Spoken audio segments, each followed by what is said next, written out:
वंदे भारत की शान।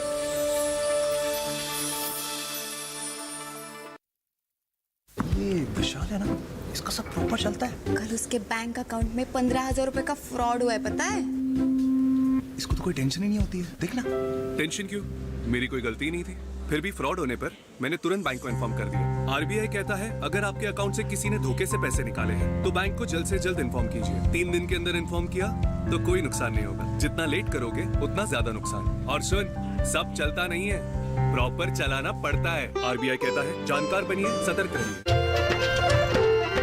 फसल बीमा से अब सुरक्षित आत्मनिर्भर बन जाए किसान। एआईसी के संग मौसम की मार अब नहीं करेगी तंग, नुकसान की होगी पूरी भरपाई। एआईसी किसान का हमराही। Agriculture insurance company of India limited, संपन्न भारत की पहचान। बीमित फसल खुशहाल किसान।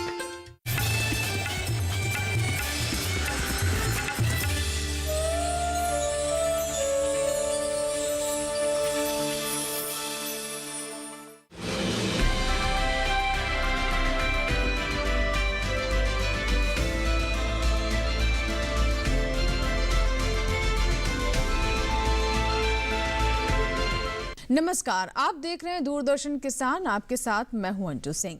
खेती किसानी और ग्रामीण भारत से जुड़ी नवीनतम जानकारियों के साथ इस खास कार्यक्रम आत्मनिर्भर भारत में आपका स्वागत है।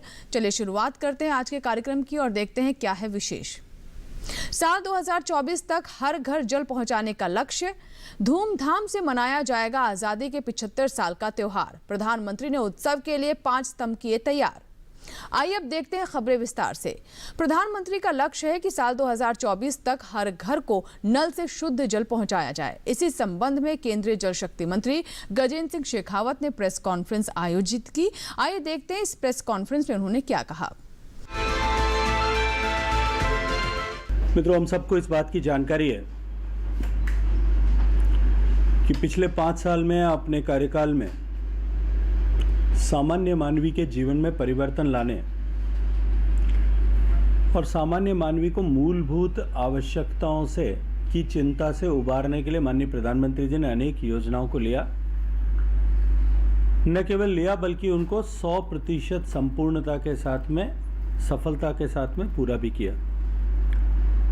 चाहे वो बैंक खाता देने का विषय हो, चाहे शौचालय बनाने का विषय हो, चाहे गैस का चूल्हा देने का विषय हो, चाहे हर घर तक बिजली पहुंचाने का विषय हो, या लक्ष्य लेकर के हर गरीब को घर देने का विषय हो, हर गांव में सड़क पहुंचाने का विषय हो, हर स्वरोजगारी छोटा छोटा रोजगार करने वाले को पेंशन देने का, इंश्योरेंस देने का, हेल्थ कवरेज देने का, इन सब विषयों पर काम किया।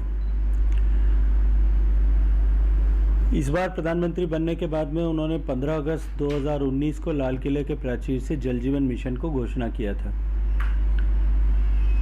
और घोषणा के समय में ही उन्होंने कहा था कि पिछले 70 सालों में देश की सरकार ने, राज्यों की सरकारों ने, स्थानीय सरकारों ने मिलकर के जितने प्रयास किए थे, उन सब के बावजूद भी हम देश के केवल 16-17% घरों तक ही पीने का पानी पहुंचाने में कामयाब हुए हैं। देश के अगर आंकड़ों की दृष्टि से बात करूं तो देश के 19 करोड़ परिवारों में से लगभग 3 करोड़ 23 लाख परिवारों तक ही पीने का पानी पहुंच पाया था। माननीय प्रधानमंत्री जी ने एक संकल्प देश के सामने रखा कि 2024 तक हम देश के प्रत्येक ग्रामीण आवास को पीने का पानी मुहैया कराएंगे। लक्ष्य बहुत बड़ा था, चुनौती बहुत बड़ी थी, लेकिन गत 5 वर्षों में जिस तरह से ऐसी सारी चुनौतियों पूर्ण लक्ष्यों को पूरा प्राप्त किया गया था, उसी के आधार पर हमने राज्यों के साथ में बातचीत की, राज्यों के साथ में कंसल्टेशन किया, गाइडलाइन बनानी, क्योंकि जल राज्य का विषय है, and ultimate implementation, design and augmentation और उसके बाद में ऑपरेशन एंड मेंटेनेंस सभी राज्य सरकारों को करना था। और हमारे देश विविधताओं से भरा हुआ देश होने के कारण से हर एक राज्य की अपनी अपनी अलग भौगोलिक परिस्थितियाँ, पानी की उपलब्धता, परिस्थितियाँ, स्थितियाँ सब कुछ अलग अलग थी। व्यापक कंसल्टेशन मंत्रियों के स्तर पर, अधिकारियों के स्तर पर, सेक्रेटरीज के स्तर पर, इंजीनियर्स के स्तर पर करने के बाद हमने एक गाइडलाइन इशू की थी। 25 दिसंबर 2019 को गुड गवर्नेंस डे के दिन विज्ञान भवन से माननीय प्रधानमंत्री जी ने गाइडलाइन को लॉन्च किया। उसी के बाद में काम प्रारंभ हुआ। हम सब जानते हैं 25 मार्च को देश में कोरोना के कारण से लॉकडाउन इम्पोज हो गया था। एक बार लगा था कि सब कुछ ठहर जाएगा, लेकिन लॉकडाउन के पहले दूसरे फेज के समाप्त होते ही जब अनुमति मिली, हमने और अधिक तेज गति से काम करना प्रारंभ किया। ड्यूरिंग लॉकडाउन में हमने स्टेट्स के साथ में, स्टेक होल्डर्स के साथ में अलग अलग लेवल्स पर इंटरेक्शन करके, थ्रू वर्चुअली इंटरेक्ट करके, मीटिंग्स करके हमने ओवर द टेबल जो कुछ काम किए जा सकते तो उन सब कामों को किया। अपना प्रिपरेटरी वर्क सारा जो है उस दौरान कंप्लीट किया, और उसका लाभ ये हुआ कि जैसे ही काम प्रारंभ हुआ, काम करने की अनुमति मिली, राज्य तेज गति से काम कर पाए। हर घर नल से जल के लक्ष्य के संदर्भ में गोवा और तेलंगाना ने 100% कामयाबी हासिल कर ली है। आइए देखते हैं मंत्री जी ने इस पर क्या कहा। आज अगर मैं 15 महीने बाद में बात करता हूँ, 25 दिसंबर से लेकर के आज जब मैं 13 मार्च को लगभग 15 महीने आने को आए हैं आपसे बात करता हूँ, तो मुझे अत्यंत खुशी होती है कि जो 3 करोड़ 23 लाख घरों तक पीने का पानी पहुँचा था, आज हम 7 करोड़ 4 लाख के आंकड़े को छू चुके हैं। लगभग 3 करोड़ 80 लाख घरों को हमने पिछले 15 महीने में पानी पहुंचाने में कामयाबी प्राप्त की है। अत्यंत मन को सुकून मिलता है जब देखते हैं कि लाहौल स्पीति की, हिमाचल प्रदेश में घाटी का वो गांव जो दुनिया का सबसे ऊंचा पोलिंग स्टेशन है, उस गांव तक, ताशिंग तक पीने का पानी हर घर तक पहुंच चुका है। अत्यंत प्रसन्नता होती है जब लद्दाख के ऐसे गांव जो -20 डिग्री टेम्परेचर में रहता है, उस गांव के हर एक घर तक पीने का पानी पहुंचा है। माताओं बहनों को उस पानी लाने के अभिशाप से, बर्फ़ को गलाने के अभिशाप से मुक्ति मिली है। बहुत ऐसी हार्ट टचिंग स्टोरीज आती हैं। केरला का एक उदाहरण आप सबके साथ में साझा करना चाहता हूँ। एक परिवार जिसके हर एक घर वाले को कोविड से का इन्फेक्शन हो रखा था, उनकी मजबूरी कि वो घर से बाहर जा कर के पानी ला नहीं सकते और पानी उनके घर में आता नहीं था। उस घर तक भी जो है FHTC, functional house hold tap connection पहुंचाने में कामयाबी मिली है। ऐसी अनेक उत्साहवर्धक घटनाएं ऐसे जो है हम सबके सामने आई हैं, और आज हम लगभग जो 16-17% कवरेज था उसको बढ़ा करके 36% के आंकड़े तक पहुंचे हैं। कोविड की आपदा के होते हुए भी इस वर्ष के मार्च तक जो हमने हमारे लिए लक्ष्य निर्धारित किए थे during Inception of the scheme, हम आज उससे कहीं आगे की पायदान पर आकर के खड़े हैं। गोवा, तेलंगाना दोनों राज्य 100% हो गए हैं। 52 जिले ऐसे हैं जो 100% हो गए हैं, जहाँ एक भी माता बहन को पानी लेने के लिए बाहर जाने की आवश्यकता नहीं है। 80,000 से ज़्यादा गांव ऐसे हैं जो 100% FHTC हो गए। लेकिन माननीय प्रधानमंत्री जी ने जब इस स्कीम को घोषणा की थी, उस समय ही ये मार्गदर्शन दिया था कि ये केवल इंफ्रास्ट्रक्चर क्रिएशन का प्रोग्राम नहीं होना चाहिए। उन्होंने स्पष्ट मार्गदर्शन दिया था कि इसमें फंक्शनैलिटी का आधार जो है, पैरामीटर जो है, वो quality, assured quality, assured quantity and regularity, ये तीनों चीज़ उसका पार्ट होना चाहिए।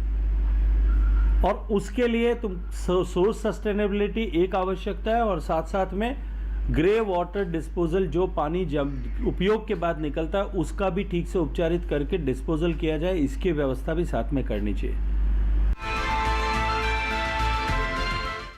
पानी की गुणवत्ता के लिए जिला स्तर पर कार्य किया जा रहा है। आइए देखते हैं आगे मंत्री जी ने इस पर क्या जानकारी दी।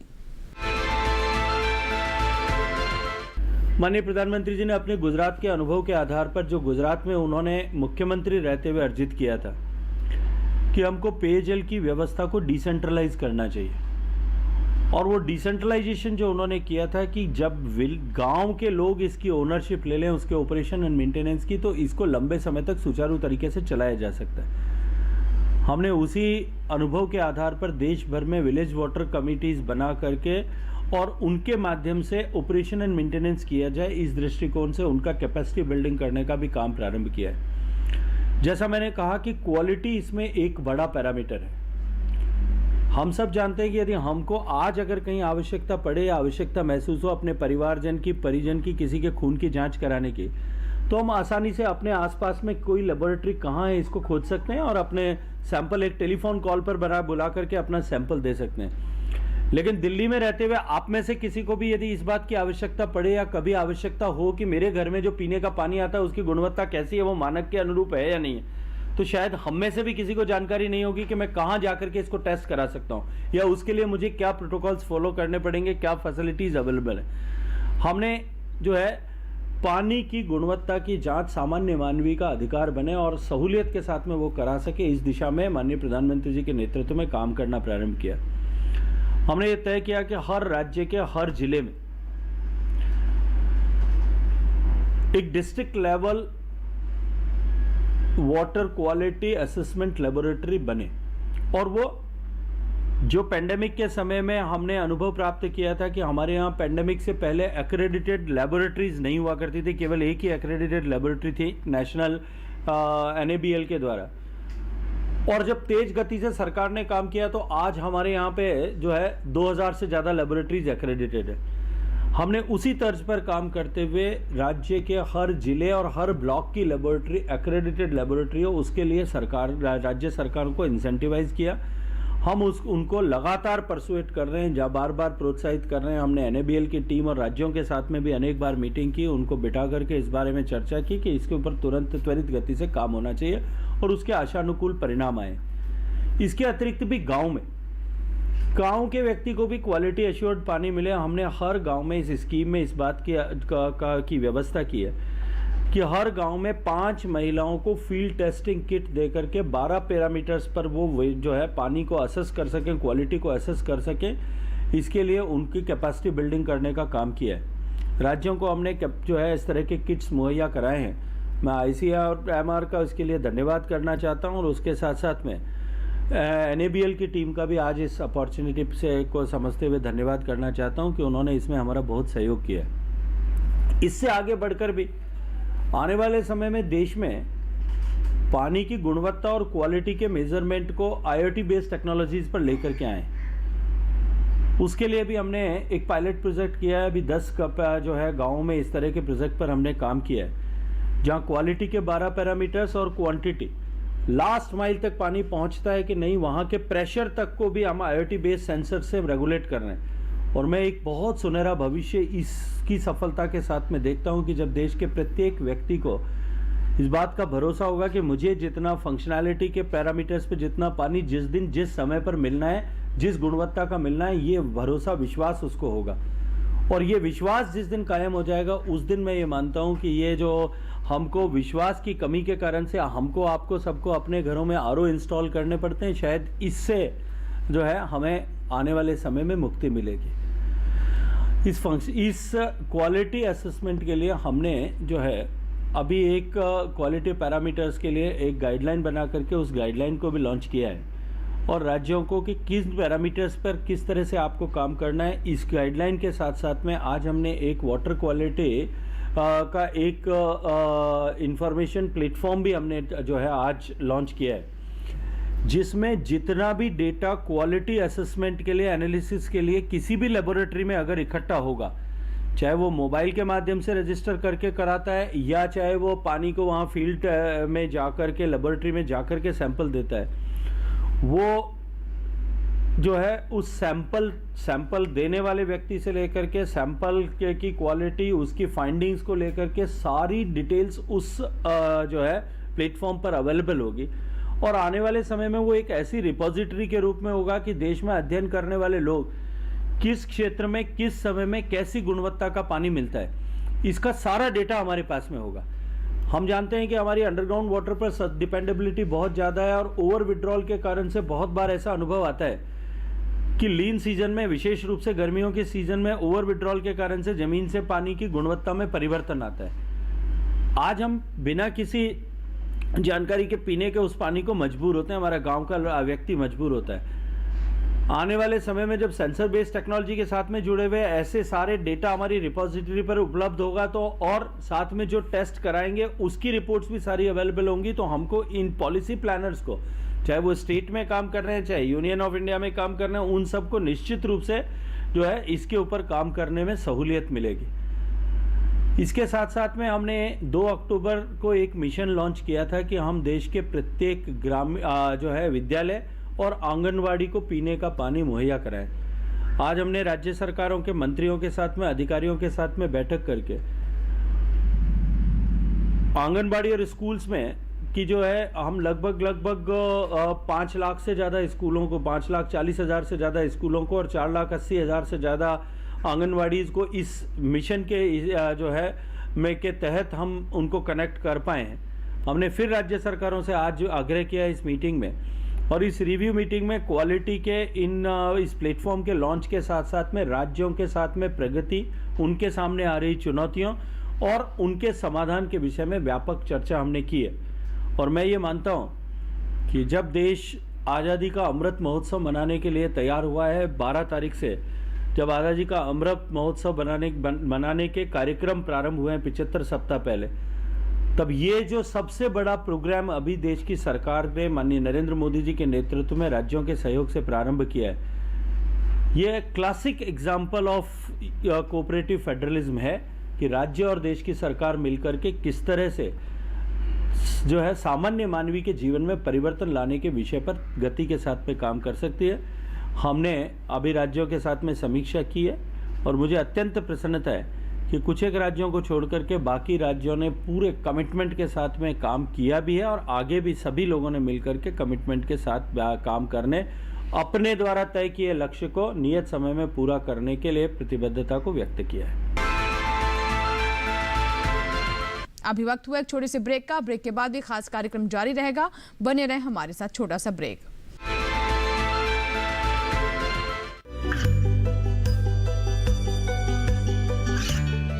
गांवों और पिछड़े क्षेत्रों में सरकारी योजनाओं की जानकारी पहुंचा।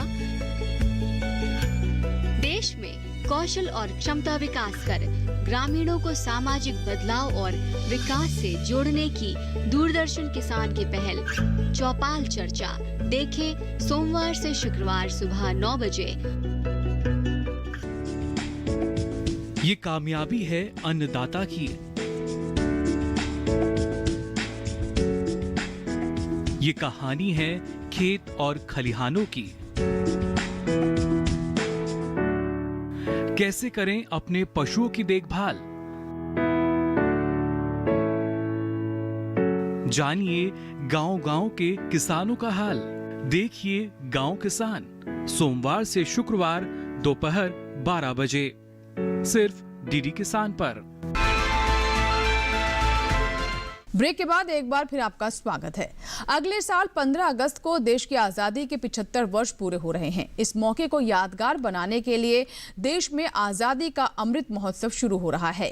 ये आयोजन इन 75 सालों में देश की उपलब्धियों को दुनिया के सामने प्रदर्शित करेगा और अगले 25 वर्षों के लिए हमें संकल्प की एक रूपरेखा भी प्रदान करेगा।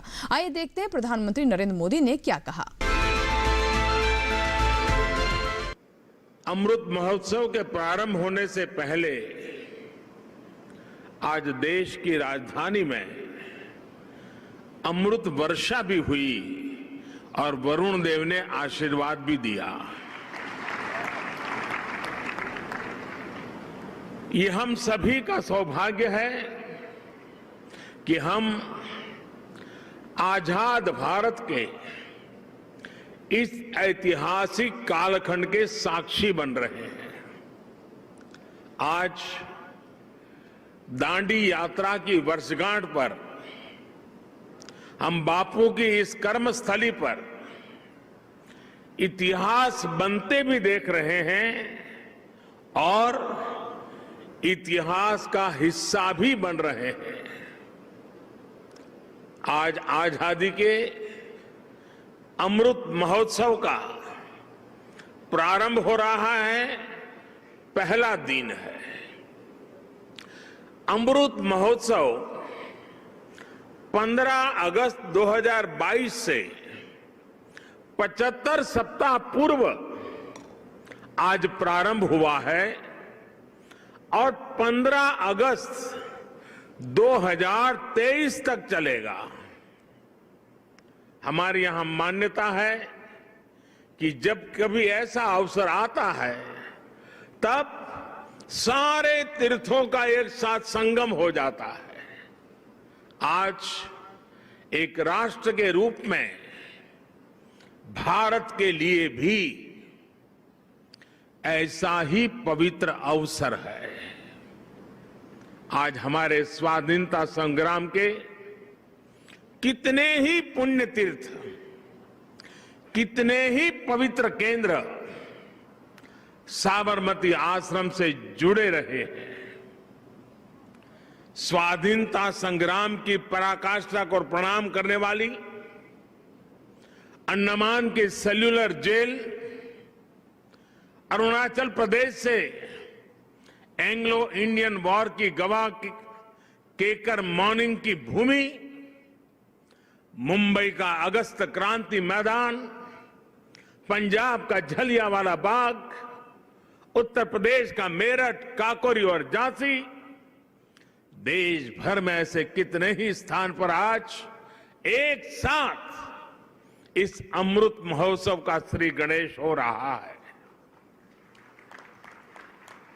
ऐसा लग रहा है जैसे आजादी के असंख्य संघर्ष, असंख्य बलिदानों का और असंख्य तपस्याओं की ऊर्जा पूरे भारत में एक साथ पुनर्जागृत हो रही है। मैं इस पुण्य अवसर पर बापू के चरणों में अपने श्रद्धा सुमन अर्पित करता हूं। मैं देश के स्वाधीनता संग्राम में अपने आप को आहूत करने वाले, देश को नेतृत्व देने वाली सभी महान विभूतियों के चरणों में आदरपूर्वक नमन करता हूं, उनका कोटि कोटि वंदन करता हूं। मैं उन सभी वीर जवानों को भी नमन करता हूं जिन्होंने आजादी के बाद भी राष्ट्र रक्षा की परंपरा को जीवित रखा, देश की रक्षा के लिए सर्वोच्च बलिदान दिए, शहीद हो गए। जिन पुण्य आत्माओं ने आजाद भारत के पुनर्निर्माण में प्रगति की एक एक ईंट रखी, 75 वर्ष में देश को यहां तक लाए, मैं उन सभी के चरणों में भी अपना प्रणाम करता हूं। साथियों, जब हम गुलामी के उस दौर की कल्पना करते हैं जहां करोड़ों करोड़ लोगों ने सदियों तक आजादी की एक सुबह का इंतजार किया, तब ये एहसास और बढ़ता है कि आजादी के 75 साल का अवसर कितना ऐतिहासिक है, कितना गौरवशाली है। इस पर्व में शाश्वत भारत की परंपरा भी है, स्वाधीनता संग्राम की परछाई भी है और आजाद भारत के गौरवान्वित करने वाली प्रगति भी है। इसलिए अभी आपके सामने जो प्रेजेंटेशन रखा गया उसमें अमृत महोत्सव के 5 स्तंभ विशेष जोड़ दिया गया है। Freedom struggle, ideas at 75, achievements at 75, actions at 75 और resolves at 75। ये पांचों स्तंभ आजादी की लड़ाई के साथ साथ आजाद भारत के सपनों और कर्तव्यों को देश के सामने रखकर आगे बढ़ने की प्रेरणा देंगे। इन्हीं संदेशों के आधार पर आज अमृत महोत्सव की वेबसाइट के साथ चरखा अभियान और आत्मनिर्भर इंक्यूबेटर को भी लॉन्च किया गया है। भाइयों और बहनों, इतिहास साक्षी है कि किसी राष्ट्र का गौरव तभी जागृत रहता है जब वो अपने स्वाभिमान और बलिदान की परंपराओं को अगली पीढ़ी को भी सिखाता है, संस्कारित करता है, उन्हें इसके लिए निरंतर प्रेरित करता है। किसी राष्ट्र का भविष्य तभी उज्जवल होता है जब वो अपने अतीत के अनुभवों और विरासत के गर्व से पल पल जुड़ा रहता है। फिर भारत के पास तो गर्व करने के लिए अथाह भंडार है, समृद्ध इतिहास है, चेतनामय सांस्कृतिक विरासत है। इसलिए आजादी के 75 साल का यह अवसर एक अमृत की तरह वर्तमान पीढ़ी को प्राप्त होगा। एक ऐसा अमृत जो हमें प्रतिपल देश के लिए जीने, देश के लिए कुछ करने के लिए प्रेरित करेगा। साथियों, हमारे यहां वेदों में एक वाक्य है, मृत्यो मृक्षीय मामृताम, अर्थात हम दुख, कष्ट, क्लेश और विनाश से निकलकर अमृत की तरफ बढ़ें, अमरता की ओर बढ़ें। यही संकल्प आजादी के इस अमृत महोत्सव का भी है। आजादी का अमृत महोत्सव यानी आजादी की ऊर्जा का अमृत। आजादी का अमृत महोत्सव यानी स्वाधीनता सेनानियों से प्रेरणाओं का अमृत। आजादी का अमृत महोत्सव यानी नए विचारों का अमृत, नए संकल्पों का अमृत। आजादी का अमृत महोत्सव यानी आत्मनिर्भरता का अमृत। और इसलिए ये महोत्सव राष्ट्र के जागरण का महोत्सव है। ये महोत्सव सुराज्य के सपने को पूरा करने का महोत्सव है।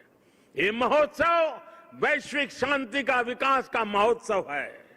साथियों, अमृत महोत्सव का शुभारंभ दांडी यात्रा के दिन हो रहा है। उस ऐतिहासिक क्षण को पुनर्जीवित करने के लिए एक यात्रा भी अभी शुरू होने जा रही है। यह अद्भुत संयोग है कि दांडी यात्रा का प्रभाव और संदेश भी वैसा ही है जो आज देश अमृत महोत्सव के माध्यम से लेकर आगे बढ़ रहा है। गांधी जी की इस एक यात्रा ने आजादी के संघर्ष को एक नई प्रेरणा के साथ जन जन से जोड़ दिया था। इस एक यात्रा ने अपनी आजादी को लेकर भारत के नजरिए को पूरी दुनिया तक पहुंचा दिया था। ऐसा ऐतिहासिक और ऐसा इसलिए क्योंकि बापू की दांडी यात्रा में आजादी के आग्रह के साथ साथ भारत के स्वभाव और भारत के संस्कारों का भी समावेश था। समय हो चला है एक छोटे से ब्रेक का। जल्द लौटेंगे वापस, कहीं मत जाइए, देखते रहिए दूरदर्शन किसान। इसी के साथ ही आज के हमारे विशेष कार्यक्रम आत्मनिर्भर भारत में फिलहाल इतना ही। हाजिर होंगे कृषि और ग्रामीण क्षेत्र से जुड़ी नई नई जानकारियों के साथ। फिलहाल दीजिए इजाजत, लेकिन आप बने रहें दूरदर्शन किसान के साथ। नमस्कार।